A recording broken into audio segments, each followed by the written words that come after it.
Guys, ito yung mga ilalagay natin na motor. Ito. Yan guys.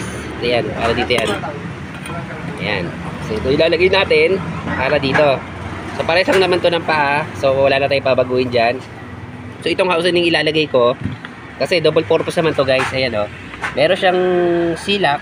Ito. Tapos meron din siya yung parang pako. Yung parang pin. Ayan guys. So ito ganun din naman to. May pin. So pares na to. Na shafting. Tapos ang papalitan na lang natin dito, fan cap para dito. So dito guys, so ang gagawin natin, ito na yung motor na ilalagay natin. So ito na yan. Yan ang tinatawag na conversion guys. I-convert natin siya para kahit paano magamit pa rin, saka yung electric pa niya ay okay pa rin guys. Tapos ito yung switch na ilalagay natin dito kasi ito yung 1, 2, 3 kasi yung kanya ay parang volume switch yung kanya eh. So tatanggalin na natin to. Tapos papalitan din natin to ng plug, saksakan guys. Kunin natin, wait lang. So yun guys, ito yung plug na gagamitin natin para dito kasi tatanggalin na natin to eh. Nung adapter niya na to. So tatanggalin na natin yan, gagawin na natin ganito. Tapos ito papalitan nyo na rin. Kasi magkaiba yan guys ng fan cap. So ito na magiging fan cap niya. Ito na yung mangyayari sa kanya guys. So tignan natin kung ano yung mangyayari. At gawin na natin, assembly na natin to guys. Kasi ito yung tinatawag ng convert. I-convert na lang natin siya sa ibang gulo ng electric fan.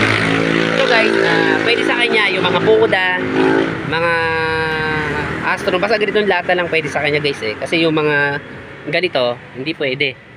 Yung mga ganito guys, hindi pwede kasi ibang klase yung mga paan nito. Pwede naman kung gagawa natin ng convert, pero mas okay na yung ito. Para yung sakto-sakto dito guys.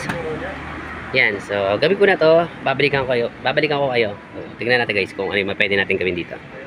So hindi ko na ipapakita sa inyo na assembling ko, bibilisan na natin kasi matagal. So baka matagalan na tayo. So gagawin ko, bibilisan na natin to guys para gawin. Tapos papakita ko na lang sa inyo kung paano ko siya ginawa. Okay, so yun na lang. Yun guys, okay na to ginawa natin na to. So ito yung mga pinalitan natin guys. Ito yung switch nya. So ganyan na yung ginawa ko. Ganyan na yung pagkakalabasan niyan guys. So yan na yung switch niyan. Hindi ko alam, hanapin na lang yung 1, 2, 3 dito. Pero nandito naman yung assemble na 1, 2, 3. So yan guys. Kasi karamihan yan yung mga pang linya niyan. Tapos ito na yung motor guys, pinalitan ko na rin. Itong capacitor pinalitan na rin natin guys. Ito tingnan natin kung okay pa.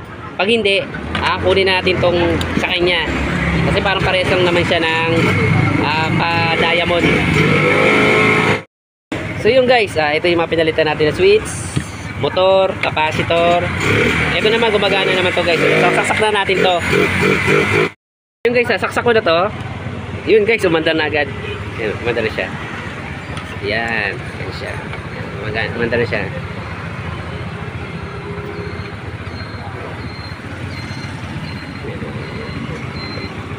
So yun na yung mangyayari sa kanya guys. So yan. So ikabit ko muna to, tapos balikan ko kayo guys. Kasi nakita nyo umandar naman to.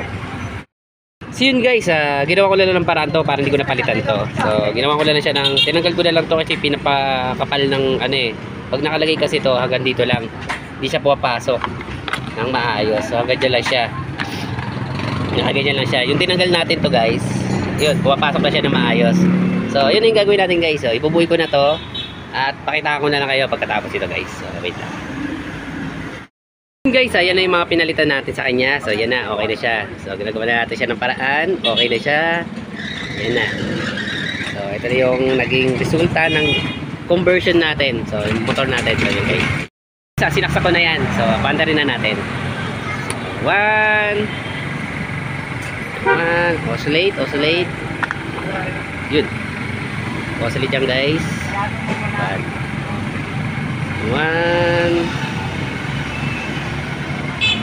Ito yung ano niya guys eh. Hindi ko alam kung ano yung mga ano dito. Basta hanapin nyo lang yung 1, 2, 3 dito. So, yan guys. So, ang mga pinalitan natin guys. Dito ko pala kinuha yung motor niyan guys. Yung housing. Ayan. So, yan yung housing niyan. So, pinaklas ko lang yan. Tapos ito yung mga pinalitan natin. So, ito guys. Pinalitan ko na. Lahat yan. Sama na yan. Sa mga pinalitan natin. Guys, lahat yan. Itong mga motor na yan, saka to. Yan ang mga pinalitan natin guys. Yan, para dito sa conversion natin. So hindi na siya 12 volts, hindi na siya inverter kung tawagin. So yan yung mga pinalitan natin. So ito yung mga bagong cord, switch, yung motor, yung housing, yung fan cap. Pinalitan natin yan kasi iba na magiging fan cap niyan eh. Hindi na kasi katulad ito. Tapos yun lang yung mga pinalitan natin guys. Crad yung para sa isolation. So lahat yan na mga galing dito. So convert na natin to. So yung guys, hanggang dito na lang yung vlog ko. Sana kahit pa paano nakatulong ako sa inyo kung paano mag-convert o paano gumawa ng mga electric fan. So sana i-like nyo, saka i-share nyo na rin guys. Saka pindutin nyo na rin yung bell button para kahit pa paano lagi kayong updated sa mga video na ilalabas ko. So maraming salamat guys sa mga panonood niyo. So hanggang dito na lang. Paalam!